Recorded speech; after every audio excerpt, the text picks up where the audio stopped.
So we have looked at the authorization code flow, which, as I said, is the most canonical way to do OAuth 2.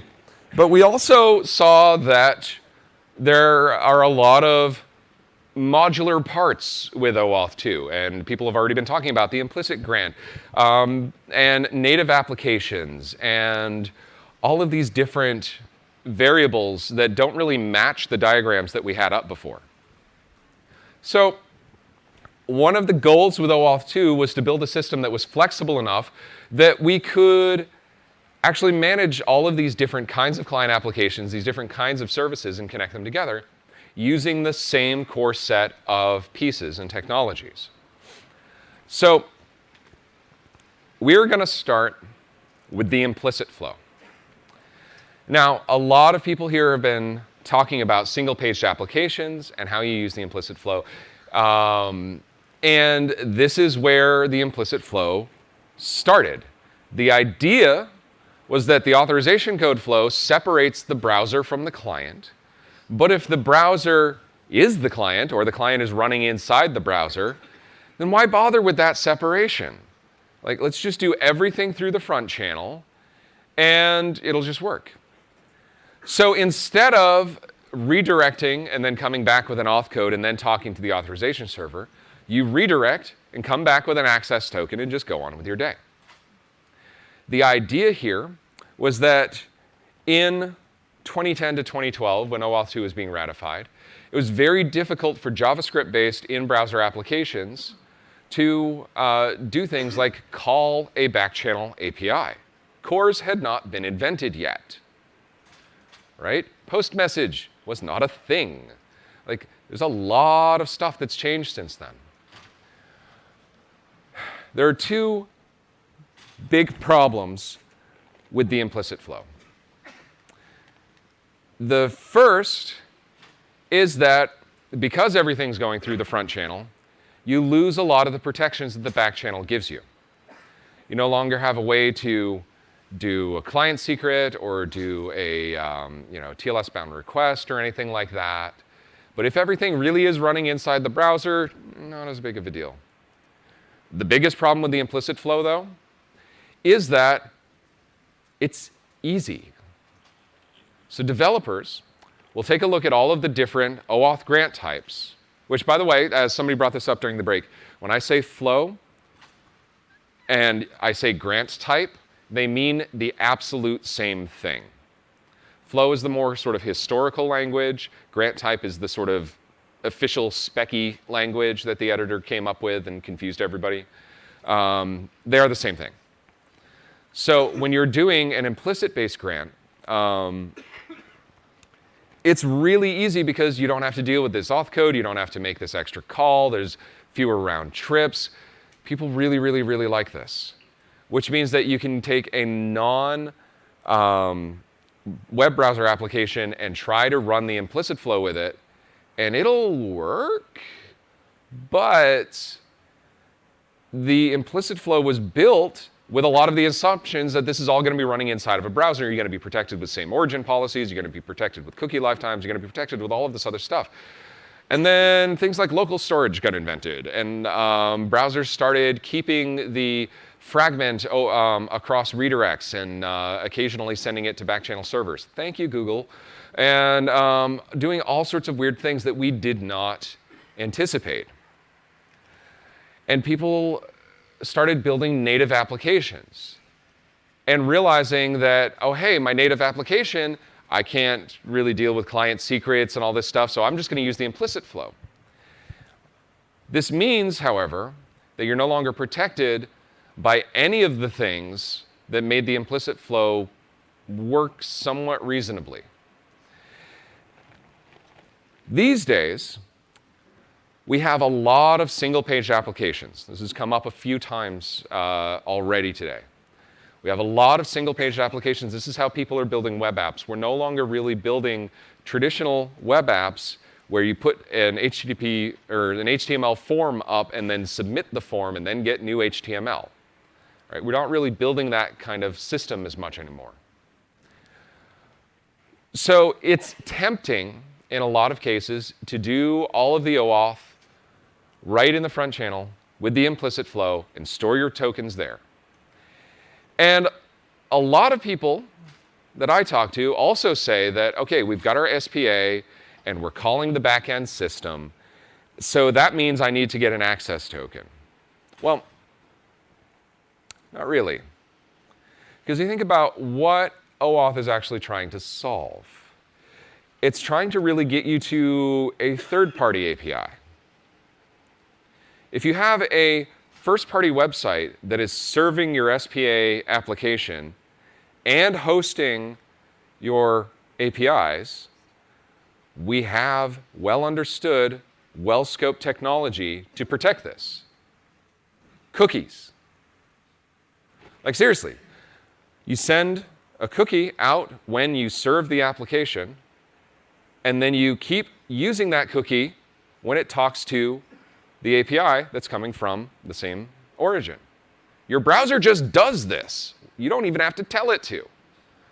OAuth really only comes into play when the front end needs to make a direct call to a third-party back channel that's on a different origin and you can't use cookies or don't want to use cookies. That's when OAuth in the front end really, really makes sense. But think of how most of us are building our single-page applications. They're not pure JavaScript applications that are totally stateless or whatever and just live in the browser, are they? Our single-page applications are split. There's a back-end system with a bunch of APIs that only speak to that SPA, and then there's all the stuff on the SPA that makes things run.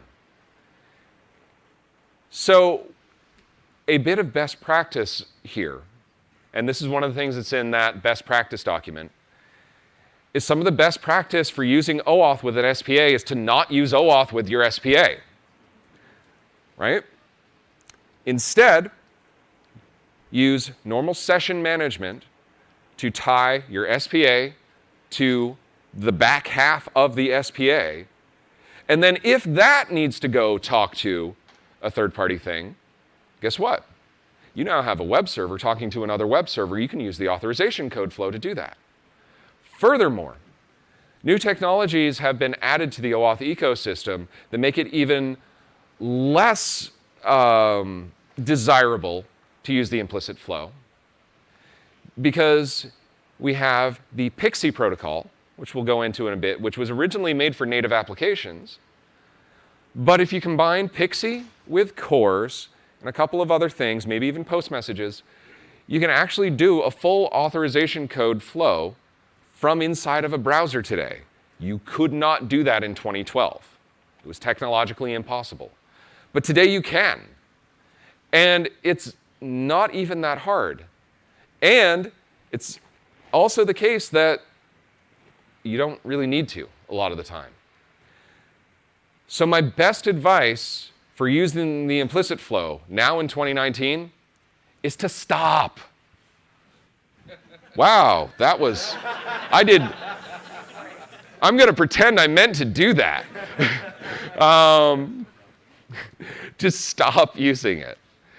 In most cases, you're either mischaracterizing how your application works because it's probably a split SPA with a back-end system that can handle your security tokens, or you're not calling a third-party API from the front channel to begin with, in which case you don't actually need OAuth because you're not doing delegation across sites. Or you can just do the auth code flow with PXE and solve that problem that way. So the best advice of the community is really coming down to not using the implicit flow, and instead using one of these other alternatives. The reason for this is that the implicit flow has a lot of security issues with token injection, with hijacking and fixation attacks.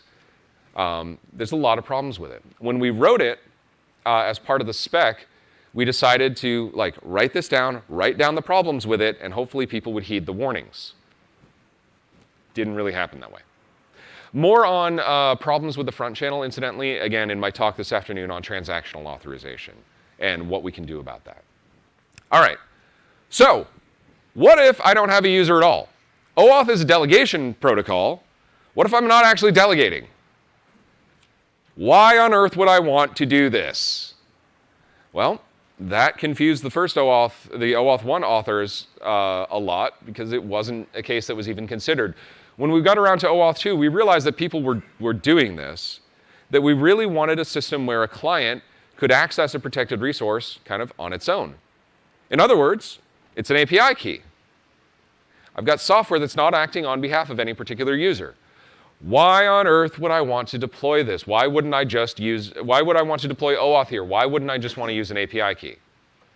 Well, when you're doing the client credentials grant in OAuth, what happens is the client presents what is effectively its API key, but it does so to the authorization server.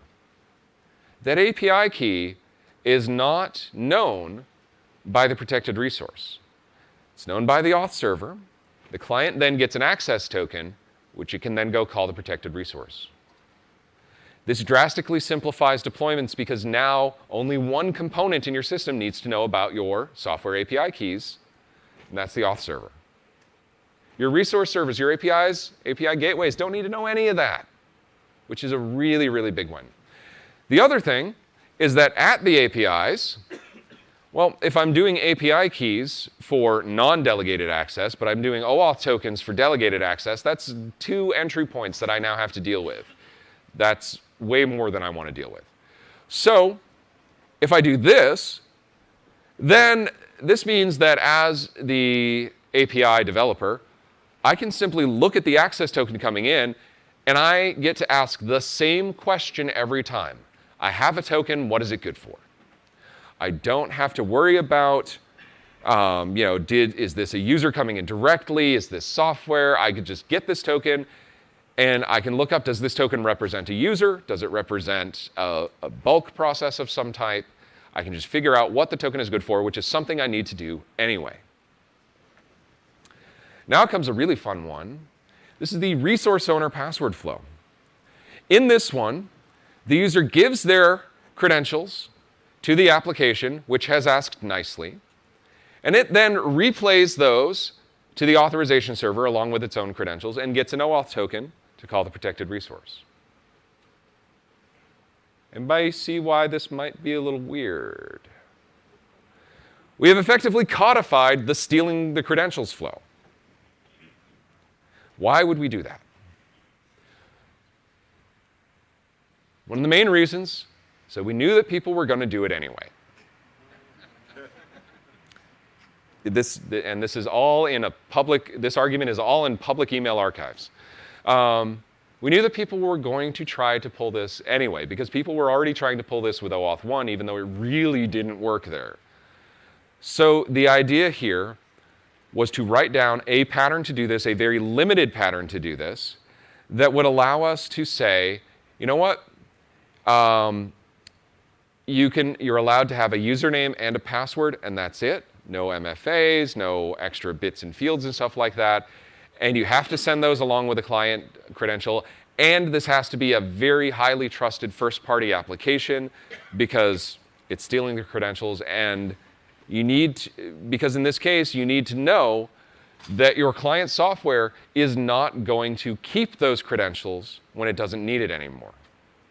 So you want your client software to, if it's doing the right thing, it will hand those on the way through, but then it doesn't need to keep them to keep calling the API. It can throw those out. It can get rid of those and you get an access token and maybe even a refresh token along with it. So I don't have to keep prompting the user for their password. As far as the user is concerned, they logged into the application and it just works. In the back end, you have an opportunity to do the right thing and get rid of the user's credentials and move forward. That said, this was meant to be a stepping stone for people to go from direct authentication to the API to an authorization delegation-based system and move people in the OAuth ecosystem forward. Because at least the protected resource doesn't need to know the user's password anymore, so that's great. The problem here is that a lot of people have decided to build their house on a stepping stone, which is not the most architecturally sound decision. And so there's a lot of effort now to move people off of this, especially as we get to identity systems that are not simple username and password anymore. And when you have something that is more complex, like the question you asked before about how does the user authenticate, this is the one place where OAuth actually cares about that. And if you're not doing a simple username and password, you really should be sending the user in a browser to do something else. The biggest pushbacks I've had from companies when I go to talk to them about this is that they want to control the user experience. They don't like opening browser tabs or panels or anything like that. There are tools on pretty much all platforms today to make this nearly seamless to use the authorization code flow. And a pro tip to everybody in the audience, if you are developing an OAuth application on Android or iOS, Google's open source AppAuth library is absolutely the best way to go. It's effectively a system level library on both platforms that just does the right things. It does the authorization code flow. It has Pixie built in. It allows you to manage refresh tokens. It is absolutely the best way to go if you're building new. Now, we're going to talk about assertions. This is applicable largely if you bought a giant server from Microsoft and they're making you use it. Because an assertion is a signed document that says what it is good for. And sort of classical security systems, everything is based around this. So SAML is all about creating this assertion and getting it around. The SAML stands for, it's the Simple Assertion Markup Language. So SAML is about creating documents. It's not about sending them around. There are protocols, SAML protocols for sending these documents around, but that's just to really get them from A to B. Ultimately, it's about the signed assertion. WS Trust, if you're unfortunate enough to have to deal with that, that's all about assertions. The assertion flow allows you to bridge between those types of systems and an OAuth-based system. So if you're doing RESTful APIs or Graph APIs or anything like that, the assertion flow lets you take in an assertion and translate that to an OAuth token that you can then use back in your backend system. This means that your APIs don't have to deal with the assertions. This means that your clients don't have to deal with the assertions beyond just replaying them. So there are uses for this, for token exchange and things like that. This makes a lot of sense if you need to bridge these worlds, because it lets you get into the OAuth space. And then there's the device flow. This is a fun one, because not every application can pop open a web browser. Think of your set-top boxes. Think of your Internet of Things stuff. So if anybody here has like smart socks on, it probably doesn't have a fully featured interactive web browser, and if it did, it doesn't have your regular login sessions on it. So try to do MFA through your socks. I'm sure somebody has a good idea how to do that. I'm not, but we won't go there. The whole idea behind the device flow is that really we still want the user to interact at the AS, but our front channel is now kind of broken in half. So the user is going to show up in a browser, but I can't send them there directly. What I can do is I can tell them, go to this URL and enter this code. So the device, the client, is going to go talk to the auth server. It's going to get a code and communicate that code to the user somehow. It's going to display it on the TV. It's going to speak it through a speaker, whatever. Get that information to the user. The user then gets on their phone or on their laptop or whatever, logs in like they always do, goes to this static URL and says, this is the code that I was given. Meanwhile, the device is going to be pinging the server saying like, hey, that time that I asked for a code, has that been approved yet? And from a user's perspective, they get a code, they enter it in, it magically starts working. This is just, actually forget, I think this is finalized as an RFC now. If not, it is really darn close. Because this has actually been in production since like 2011. And it's just now getting an RFC. which gives a little bit of insight into how the standards process works. And incidentally, if you would like, if any of you are interested in watching me go on a 20-minute rant about the standards process, I gave that talk at the predecessor to Identiverse a couple of years ago. Go to YouTube and search for "So You Want to Run a Standards Group." It's a fun time. Lots of Legos. So now let's talk about native applications. All right. So what do I mean by native app? It's something that runs on the end user system. Actually, before I get into native apps, do people have questions about these different flows specifically? Okay, there's a few. Yes, sir. What? Sorry? How device flow grant type is different with OTPs, one-time passwords. How is it different from an OTP? Because an OTP is going to be generated by the device, and in this case, the code is actually generated by the authorization server and handed to the device to communicate to the user. So it is a one-time password, but it's not OAuth or it's not TOTP or anything like that. So does it, in this case, Sorry. the auth server have to maintain a profile for the devices? Yes, the devices are still OAuth clients. They still have client IDs and everything associated with that. Yes. Yes, sir.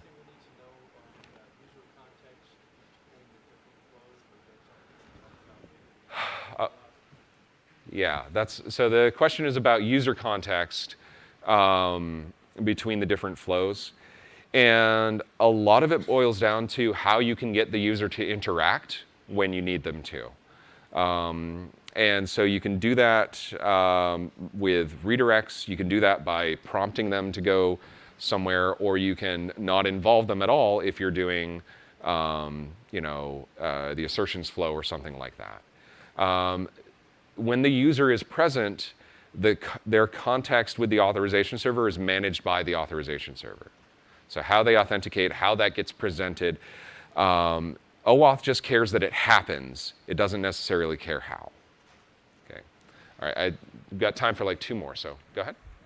One question here. I see everything flows up from the device and from the resource owner into the auth server. Yes, sir. I see, but I don't see anywhere where a device code comes back in any direction, either to the resource owner, to the device, or to the device and out to the.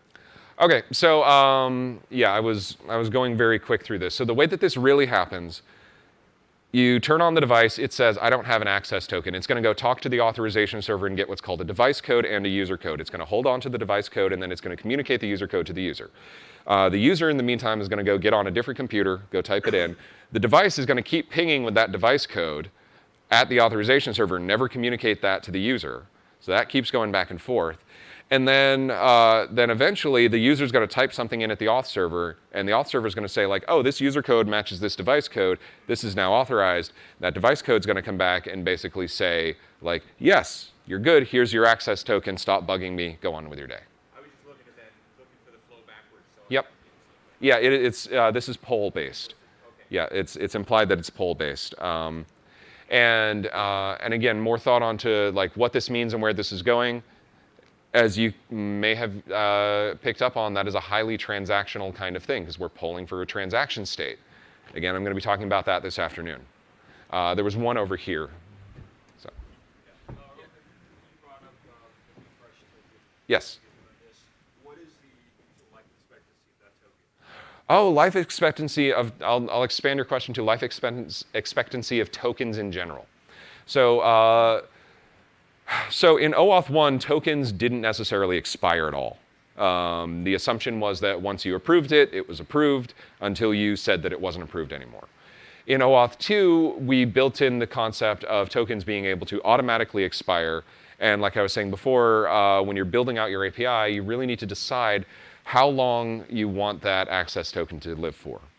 Because if you're set up such that your client is only accessing it for a few minutes, then you don't want your token living hours or days or whatever. Refresh token, on the other hand, is basically, the guideline is how long do you trust that client to keep that refresh token safe, right? So the lifetime of that tends to be much longer, even to the point of where they don't necessarily expire on their own. Best practices for refresh tokens, not something that is strictly codified. There are a lot of profiles of OAuth that do dictate appropriate lifetimes for things like, say, refresh tokens are good for 12 hours in certain circumstances and 2 weeks in other circumstances. And it gives that, that contextual best practice. So generally, though, what you see is refresh tokens live forever until the client is revoked. If you have that case, though, it is also considered best practice to rotate your refresh token as soon as it gets used. So, so as soon as somebody uses it, you hand out a new one to whoever used that old one, so that you don't have a very, very, very long-term credential out there. The client APIs can be swapped for certificates like two-way SSL certificates. The question is, the client APIs can be swapped for two-way SSL. Talk to that guy about OAuth MTLS. We're actually going to cover that a little bit later. So that's Brian Campbell, distinguished engineer or something like that. Something like that. Some fancy title. So he's the editor of a draft that is currently being finalized, we hope, in the IETF right now about how you do mutual TLS on OAuth. We're going to cover that very briefly at the end of this talk. But you know, Brian is actually the editor of that. I'm not just picking on him. So some really good work that's doing there. I've built and deployed it. It's good stuff. So native clients. When I say native client, I mean something that's running on the end user system. It's not running on a backend web server. It's not running inside of the system browser. Now, this gets really blurry with things like you know, Apache Cordova, where you are building native applications using web technologies. Those are still native applications because they're kind of in their own little sandbox. They're in their own little bubble. They're not running in a browser tab. That is part of the system browser, even though they're using HTML to draw things. So what makes a native app different? Functionally, it lives completely outside the browser in that the user is not interacting with the native app by going through their browser, unlike a web server, unlike an SPA. And it also can't keep secrets from the user at all. So if so a lot of you are familiar with this notion, and we talked about a little bit, the client secret. So you see this in OAuth. This is how the client most commonly identifies itself to that authorization server. So if I have a client secret, and I built it into my client application, and I put my application into the App Store with my client secret, and 1 million people download my application, how secret is my client secret? It's not. We're just pretending. In OAuth 1, there was no way around it. Every client had to have a client secret. In OAuth 2, we at least admitted that there were these things called public clients that couldn't have secrets that were generated at configuration time. The other thing, so that has some implications. More on that in just a bit. The other thing is that it requires some interesting tricks in order to use redirects and get calls back in the front channel. So let's deal with these one at a time. First off, like I just said, if I install my application all over the place, if I'm building this in sort of a traditional naive way, I'm giving everybody the copy of the same secret. I shouldn't be using a client secret at all. Now, my deployment system might be able to give a per instance secret that I can then hand to each individual instance of the application. That's something. But I could also use something called dynamic client registration. Now, dynamic client registration basically means when the app wakes up, the first thing it says is not, do I have an access token? It in fact says, do I even have a client identifier? Do I have an identity as an application? And if not, it can go talk to the authorization server at runtime and get a client ID and maybe even a client secret. Or it can register a key that it generates. Now, this is a secret that is not hidden from the user. But think about it with native applications. What does that even mean? You now have a secret that is only on one instance of an application, and it is only available and leaking to that one user. So I can screw up my own app, but I could do that without OAuth's help, right? I cannot screw up your instance of an application because it has a different secret identifier. It has a different key set. The downside of dynamic client registration is you now have to manage lots and lots and lots of instances of clients. And because OAuth is a very client-centric model, this can be sometimes problematic at scale. Doable, absolutely, but there is a trade-off there. Like I said, you can have things where clients have an ID and just don't have a secret at all, which becomes problematic when we get to the next bit. Because redirect URIs are another big issue with native applications.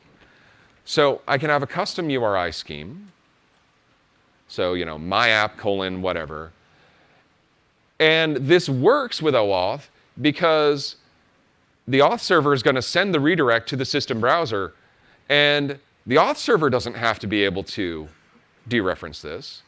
The user's browser does. When the user's browser sees this URI, their OS is going to say, oh, this means I launch this application and hand it this input string. This is how we do stuff with cross-application calling on mobile platforms all over the place today. You could also spin up an HTTP web server, run something on localhost, use that at runtime. A handful of people have done that. Or you could even do a truly remote application and use push notification to get back to the single instance of the client. This is one of those things that is technically possible, but there's not a lot of benefit from doing this. But I bring it up because it is allowable. Far and away the most common, though, is a redirect URI with a custom scheme or a captured remote URI, which has the same properties. The problem, though, is that when the application gets installed, it basically says, hi, any URLs that go to my app, whatever, send them to me. Well, there's nothing stopping Joel here from writing an application that says, oh, wait, no. When you get my app, send it to me instead.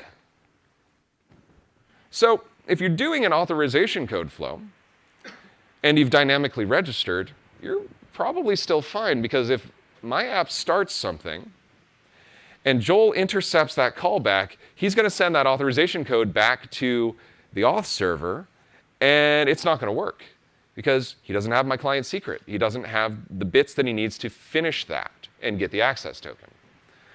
Except that, as we were just talking about, it's really hard to have a client secret or equivalent with a public native application, which means that we have a bit of a perfect storm of problems here, because if I go through and I have a public client, I send it back and forth, Joel builds his malicious application, and he doesn't have to start the request, he just has to listen to the response, because my public client ID is something that he'll know.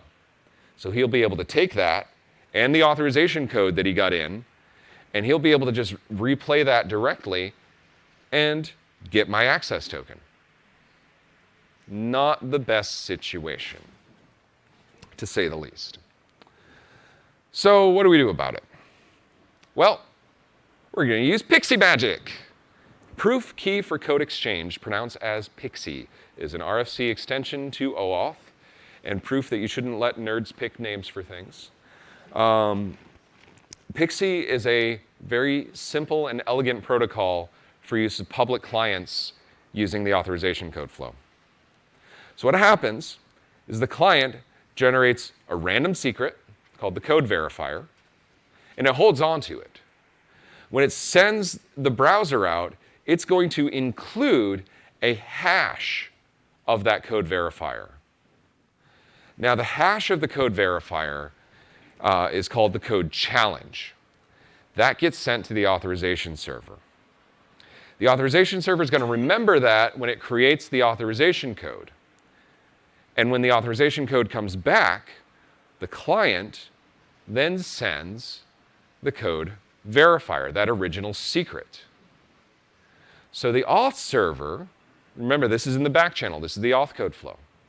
So the auth server then looks at the verifier that came in, recalculates the hash and compares that to what it saw on the front channel. A very, very simple operation for both client and auth server that now protects us, because if Joel steals my auth code, like he can even steal, he can watch my redirects and he can potentially steal my code challenge on the way out.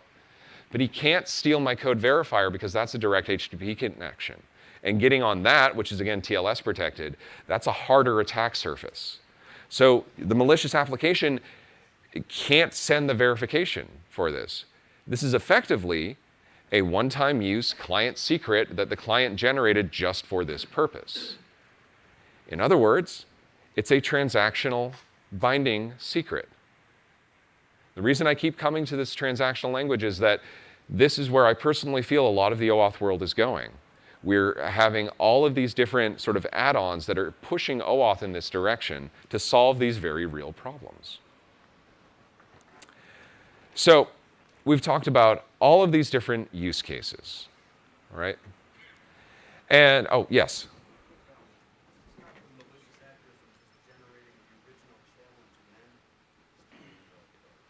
Okay, so the question is, what is to stop the malicious actor from generating the original challenge and then stealing the code? Well, then they're not stealing the code, they're getting their own code. That's just them pretending to be my app and fooling the user. The attack that we're trying to prevent is the user starting in the legitimate application and then having the access token go somewhere else. We're not trying to stop the attack of somebody impersonating your application. Different set of issues.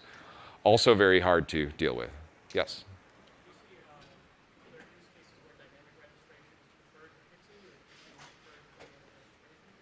So dynamic registration, so the question was Pixie versus dynamic registration. So dynamic registration allows you to do a lot more with your client. You can register keys. You can use software statements to tie instances of the application together and stuff like that. It's a much more rich protocol, and if you can manage it on the AS side, it gives you a lot more power and a lot more control than just Pixie. So you can use client assertions to authenticate the instances instead of just this Pixie hash. Pixie is a lot simpler. It doesn't require additional sort of client management and tooling on the AS side, and it also doesn't require the client to do much beyond just having that one extra little hash. Yes. Yes, sir. Was that? Why not both? It's fine with me. So Pixie really makes the most sense with public clients. If you're doing dynamic registration, you're probably not going to have a public client anymore. But if you wanted to do it, you can. And in fact, there are profiles that say you should do that even with a non-public client as well. Yes, sir. Pixie is hash-based, so it's symmetric. Yes. Yes. Yes, it's a hash. It is not asymmetrical. It is symmetrical. It is a hash. Yes. That is correct, sir. Okay. All right. Yes. My understanding the guidance is to forego the implicit flow in favor of authorization code grant with Pixie. Yes. But Pixie or DinReg, probably Pixie. So we're talking about this past, SPA scenario here, and so it's still browser.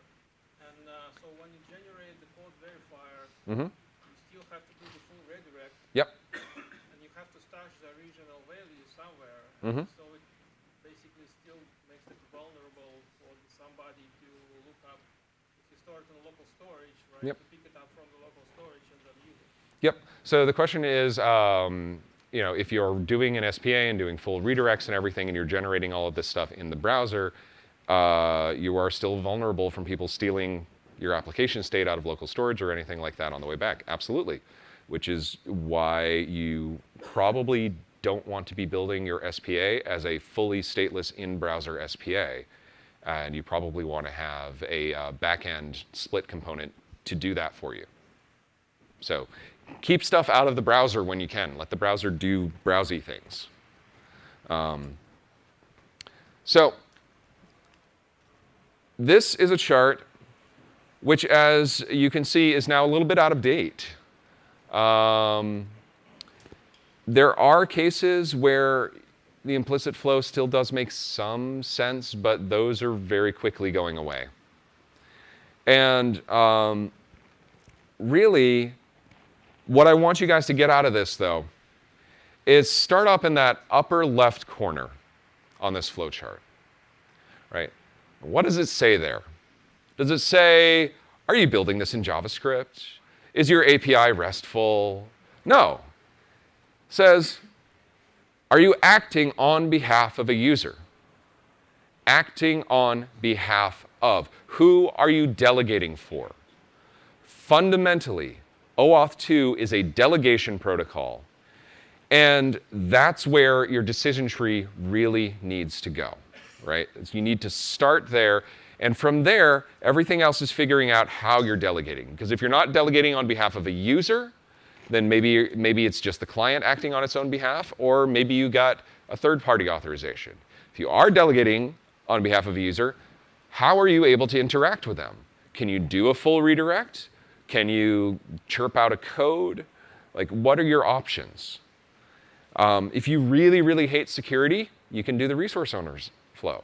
I mean, that's an option. Please don't. And if you're doing the authorization code flow, which should be your default for just about every application, do you need to add these other modules, Pixie and dynamic registration? When you are approaching a problem that you think OAuth might be the solution for, start by asking yourself, can I solve this with the authorization code flow? Right? Can I build this using the authorization code flow? Does that make sense? Not, do I feel like doing it? Because implicit's so much easier. No, can I do it? Is it possible? If so, start there and then build out from there.